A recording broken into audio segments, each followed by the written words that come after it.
بسم الله الرحمن الرحيم يعلمون ظاهرا من الحياة الدنيا وهم عن الآخرة هم غافلون أولم يتفكروا في أنفسهم ما خلق الله السماوات والأرض وما بينهما إلا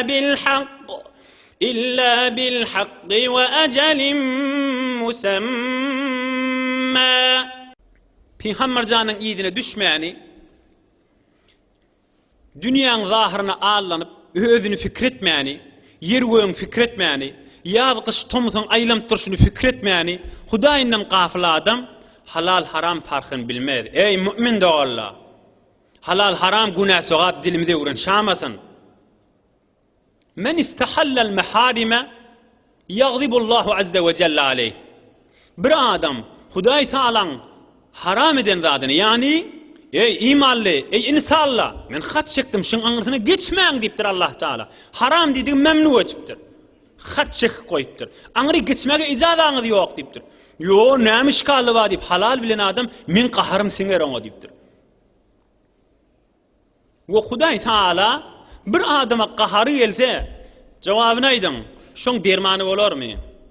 Şol adam avurralıktan çıkar mı? Şol adam dargamaklıktan ne yoluyla çıkmalı? Hudayi Teala'nın qaharı sinip duran adama. Yaradanın halık bolan, malik bolan Hudayi Teala'nın yerinden başka yiyerek çıkmalı, göğünden başka yiyerek çıkmalı, dünyasından başka yiyerek çıkmalı, ahiretinden başka yiyerek çıkmalı. Ve himme insanla Allah Teala'da ihtiyacı var. Halalını haram bilse, haramını halal bilse, Hudayin qaharı geldi. Hudayin qaharı gelse de o adama, on dermanı yoktur. Bir yerde dermanı tafip biler deyiptir. Yerde tafip biler, Allah Teala'nın qayti öwürlüp razıçılığını tapsa, onun o dermanı olur deyiptir. Ulamaların bir derman sözünü gözlen. İmme Ridvanullahi azze ve celle devaun la yedur ma'ahu da'un. İmme Hudayi Teala bir binnesinden razı olsa, ol bir dermanır, on kaptandan dert zarar vermer deyiptir. Tekrar edeyim, bir adama Hudayi Teala'nın qaharı sinse, halalını haram bilip Hudayi Teala'nın qaharı sinse, ay nämay dünya deyip fark etmeyendir gezi verse, halal haramen iş yok olup iyidine düşüverse, fakat dünya molta olya deyse, kıyamadını, yani Allah Teala cevap vermeliğini yada salmasa, o adama Hudayi Teala'nın qaharı sindi deyiptir. İnni bir derdin dermanı yok.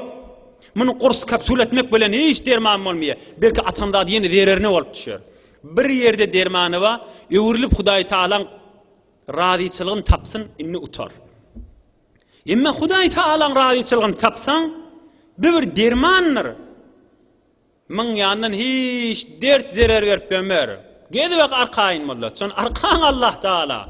Hiç zarar verip vermer. Bir vaqtda Peygamber canın sahabalarının biri aydiye, ey Müslüman doğalla, ey cavan doğasla, ey imanlı doğalla, şile bir hakikat görürünle.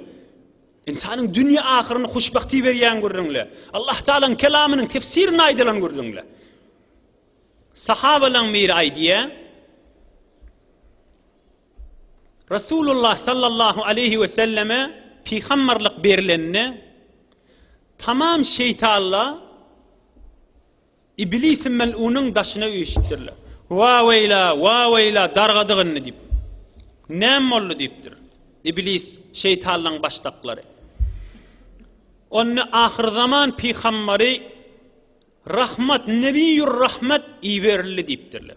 O men haberim ma iyi verilenden deyiptir İblis. Katı der salmalı gördüm. Ahir zaman rahmet peygamberi iyi verildi. Bizim zahmetimizin peydası yok deyiptir. İnni demmeylek butla daşa çokunup Hudayi diyedile, inni demmeylek butu Hudayi diyecek gele deyiptirle. İblis näme deyiptir? Yaşalar dünyanı qovurarlar mı? Ahiretiyattan çıkarıp halal haram farkını bilmeyen giderler mi deyiptir? Onunla şeytanla İblisin devrönekli Havva deyiptir. Dünýäge aqjam bolsa bolar, halal haram bilmäni girişip ahiretin bir ýatdan çykaryp gafil bolup. İblis näme diýipdir? İblis mel'un. La in kanu yuhibbunaha ma ubali alla ya'budul awsana. O bollu diýipdir. Halal haram farkyny bilmäni dünýä sönüňeşdele butperest bolmasaly arkaýyn boluň diýipdir. Onu gorkup görmäň diýipdir. Eger şu dünýä ýapyşsala, ahiret ýatdan çykarsala, halal haram farkyny bilmesele, onu butperest bolmazly diýip narahat bolup ýörmäň diýipdir. Baryp waswasa der diýipdir. Mal ýygnanlaryny nahak ýerden aldyrars, nahak ýere harj etdirer, hak ýere de berdirmer diýipdir. Ine hemme telekelkleşiň ýerine badyr, gaýgy etmäň diýipdir. Ey mundan aňyrda musulmana wagt gerekmi? Ey mümin dogalla, imanly dogalla. Eger halal haram farkyny bilmesele, onu bu to Hudaý diýmesele diýipdir. Maly nahak ýerden aldyrars, nahak ýere de harj etdirer. Nahak ýerden aldyrars, nahak ýere harj etdirer. Gerek ýerine, diniň izzet tapjak ýerine, fakir doganyna, dini arka bolmaly ýerde harj etdirmer diýipdir. Mundan aňyrda telekelip boljakmy diýipdir. يعلمون ظاهرا من الحياة الدنيا وهم عن الآخرة هم غافلون أولم يتفكروا في أنفسهم ما خلق الله السماوات والأرض وما بينهما إلا بالحق وأجل مسمى. Bes imanlı adam dünýäň zahirini gözläp Allah'ından gafil bolmaz diýipdir. Kafirdir diýipdir. Hudy Qur'an-ı Kerimşi. Kafirdir dünýäsini gözläp ahiretini ýadyndan çykarsa. Kafirin ýagdaýydyr dünýäň zahirini gözläp Allah'ını ýadyndan çykarsa. Kafirdir özüni fikretmäni, ýerwöň fikretmäni, Allah Taalaň görünüp duran nygmatlaryndan haýyrlanmaly. Yine Allah Taala bendeligiyle ýatdan çykaryp ay bu zatly gurrundur diýmeli. La havle ve la kuvvete illa billahil aliyyil azim. Inna lillahi ve inna ileyhi raciun musibat diýip maňa diýmeli.